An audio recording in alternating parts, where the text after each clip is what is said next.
Sebagai penyelenggara pemilu, KPU bertanggung jawab atas jalannya proses tahapan pemilu. Oleh karenanya, para PPK dan PPS diwajibkan mengikuti bimbingan pemungutan dan penghitungan suara. Sebagai penyelenggara pemilu 2024, Komisi Pemilihan Umum Kabupaten Muara Enim bertanggung jawab atas semua proses tahapan pemilu tetap berjalan aman dan sukses hingga ke tingkat paling bawah. KPU dituntut harus memiliki independensi dan netralitas dalam menjalankan tugas dari lapisan paling bawah hingga ke tingkat atas.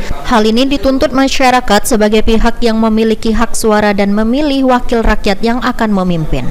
Ketua KPU Muara Enim Rohani mengatakan untuk meningkatkan profesionalitas KPU, PPK hingga PPS dilakukan bimbingan teknis agar setiap individu bisa menjalankan tugas mereka secara netral.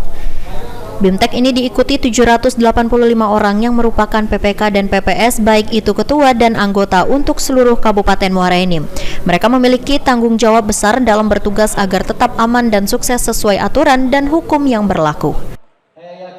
Tujuan kami membimtek daripada membimtek mereka yaitu untuk di dalam pelaksanaan pemilu pada tanggal 14 Februari 2024 nanti yaitu berjalan sesuai dengan amanah yang mana kami sebagai penyelenggara pemilu yaitu kita tekankan supaya bersifat netral, mandiri di dalam menjalankan tugas.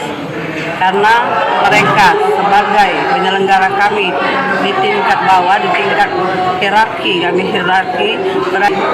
peserta ikut BIMTEK-nya itu 785. Seluruh petugas penyelenggaraan pemilu harus memahami sistem kerja dengan aturan dan hukum yang sudah ditetapkan untuk menjaga netralitas saat pemungutan dan penghitungan suara nanti. Dengan dibekali materi melalui BIMTEK, diharapkan petugas PPK dan PPS bisa menjalankan tugasnya dengan baik. Mardiansyah, PAL TV.